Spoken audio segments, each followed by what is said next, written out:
शातिर पड़ोसन।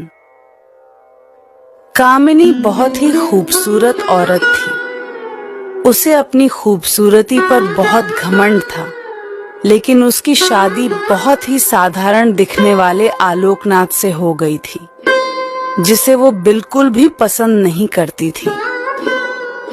आलोकनाथ दफ्तर के मार्केटिंग विभाग में क्लर्क का काम करता था। महीने के 15 दिन वो टूर पर ही रहता। तनख्वाह भी ठीक ही थी, लेकिन कामिनी की हर दिन नई नई फरमाइशों को पूरा करने के चक्कर में महीने के पहले हफ्ते ही उसकी सारी तनख्वाह खत्म हो जाती थी। एक दिन की बात है, सुबह का समय था। कामिनी बिस्तर पर लेटी हुई थी। तभी आलोकनाथ ने उसे जगाते हुए कहा, आलोकनाथ। क्या बात है कमीनी, आज बहुत देर तक सोई हुई हो? कामिनी, अरे जिसकी किस्मत ही सो गई हो, वो जाग कर क्या करे। आलोकनाथ, क्या बात है, आज सुबह सुबह ही ताने? कामिनी, तो क्या चाहते हैं आप? सुबह सुबह आपकी आरती उतारना शुरू कर दूं या पैर दबाऊं? आलोकनाथ समझ गया कि कामिनी को कोई चीज चाहिए, क्योंकि जब भी उसे कोई चीज चाहिए होती थी, वो इसी तरह का नाटक करने लगती थी। आलोकनाथ, अरे क्या चाहिए तुम्हें, बोलो ना। कामिनी, हाँ हाँ, बोल तो ऐसे रहे हो जैसे चांद तारे लेकर आ जाओगे मेरे लिए। कितने दिनों से आपको सोने की रिंग के लिए बोल रही हूँ, लेकिन तुम तो एक कान से सुनकर दूसरे कान से निकाल देते हो। आलोकनाथ, अब जितनी हैसियत है मेरी, उतना ही तो कर पाऊंगा मैं, और अब भी मेरा हाथ तंग है। 2-3 महीने रुक जाओ ना, फिर दिला दूंगा मैं। कामिनी, तो फिर मुझसे पूछते क्यों हो कि क्या चाहिए? जाइए अपना काम करिए, मेरे सिर में बहुत दर्द है। आलोकनाथ क्या करता? किसी तरह कर्ज लेकर कामिनी के लिए रिंग ले आया, लेकिन कामिनी बहुत ही लालची औरत थी। उसे हमेशा कुछ नया चाहिए होता था। इस बीच कामिनी के पड़ोस में एक नया शादीशुदा जोड़ा अमन और सुप्रिया रहने के लिए आए। जब अपनी बढ़ी सी कार में से अमन और सुप्रिया उतरे, तो कामिनी अपनी बालकनी से उन्हें घूरते हुए सोचने लगी। कामिनी मन में, वाह कितना हैंडसम लड़का है, क्या मस्त कपल हैं दोनों, काफी अमीर भी लग रहे हैं दोनों, कितनी महंगी कार है इनकी, और एक मेरे पति है ना, शक्ल अच्छी है और न ही कमाई।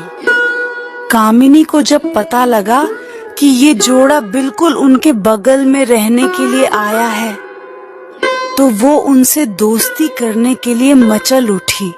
खास तौर पर अमन से उसकी दोस्ती करने की बहुत इच्छा थी। एक दिन वो उनके घर गई। उसने दरवाजा खटखटाया। दरवाजा अमन ने ही खोला। सामने से अमन को देखकर वो उस पर और भी लट्टू हो गई। कामिनी, जी वो मैं आपके पड़ोस में रहती हूँ, थोड़ी चीनी चाहिए थी मुझे। अमन, जी अभी देता हूँ। अमन, सुप्रिया, सुप्रिया जरा कटोरी में चीनी तो ले आना। सुप्रिया चीनी लेकर आ गई। अमन ने उसे कामिनी को देने को कहा। इस बीच कामिनी की नजर अमन के घर पर थी। काफी महंगी और एंटी चीजों से सजा हुआ था उनका घर। जब सुप्रिया ने कामिनी को चीनी की कटोरी दी, तो उसकी नजर सुप्रिया के गले में पहने नेकलेस पर गई। उसने अंदाजा लगाया कि ये डायमंड का ही होगा। सुप्रिया और अमन दोनों ने कामिनी को घर के अंदर आने को कहा तो उसने कहा कि फिर किसी दिन। कामिनी जब चीनी की कटोरी लेकर अपने घर गई तो आलोकनाथ की नजर उस पर गई। आलोकनाथ, अरे घर में तो इतनी सारी चीनी पड्डीडी है, फिर तुम पड्डी ठोस से मांगकर क्यों ले आए? कामिनी, ये बात आपकी समझ में आ जाती तो आप अपने ऑफिस में क्लर्क नहीं होते। धीरे धीरे कामिनी अमन और सुप्रिया से दोस्ती बढ़ाने लगी। जल्द ही वो उनका विश्वास जीतने में कामयाब हो गई। कभी कभी सुप्रिया किसी काम से बाहर गई होती तो वो सुप्रिया की गैर हाजिरी में भी अमन के पास चली जाती और उससे घंटों बातें करती। अमन हंसते हुए, अरे बस करिए भाभी, आप तो हंसा हंसा कर जान ही ले लेंगी। कामिनी, अरे ऐसा मत कहिए अमन, आपकी जान हमारे लिए बहुत कीमती है। हम तो आपके लिए अपनी जान भी दे सकते हैं। एक बार बोलिए तो। अमन, ये आप क्या कह रही है? कामिनी, अरे आप तो सीरियस ही हो गए। अब आपकी भाभी को आपसे मजाक करने का भी अधिकार नहीं है क्या? इनडायरेक्टली वो अमन को कई तरह के इशारे भी करती और उसे अपने झूठे प्रेम जाल में फंसाने की कोशिश भी करती, क्योंकि उसे पता था कि अमन बहुत ही अमीर है और वो उसकी सारी ख्वाहिशों को पूरा कर सकता है। लेकिन अमन अपनी पत्नी से बहुत प्यार करता था, इसीलिए वो कामिनी की इन हरकतों का कोई जवाब नहीं देता था। एक दिन की बात है, कामिनी अमन और सुप्रिया से मिलने उनके घर आई। सुप्रिया, अरे आइए आइए भाभी, हम आपकी ही बातें कर रहे थे। कामिनी, मेरी बात। सुप्रिया, अरे ये अमन तो हमेशा आपकी बात करते रहते हैं। कामिनी, अच्छा क्या कहते हैं? अमन? सुप्रिया, यही कि आप बहुत अच्छी हैं। कितनी मजेदार बातें करती है। आपके जैसी पढ़ोसी मिलना तो आज कल के समय में बहुत ही मुश्किल है। सुप्रिया के से मुंह से अपने लिए अच्छी अच्छी बातें सुनकर कामिनी मन ही मन बहुत खुश हो रही थी और उसे लग रहा था कि एक न एक दिन तीर निशाने पर लग ही जाए। इस बीच सुप्रिया के भाई की शादी तय हो गई। उसके मायके वाले उसे बार बार बुला रहे थे, इसलिए सुप्रिया को शादी के 20 दिन पहले ही जाना पड़ा। अमन को इतनी लंबी छुट्टी नहीं मिलती, इसलिए उसने शादी के कुछ ही दिन पहले जाने का तय किया था।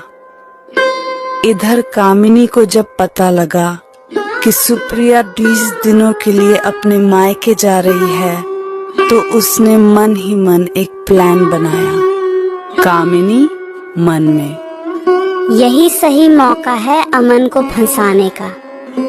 आलोक भी बाहर है और सुप्रिया भी अपने मायके गई हुई है। सुप्रिया को मायके गए हुए अभी 2 ही दिन हुए थे। रात को 9 बजे कामिनी ने अमन के घर का दरवाजा खटखटाया।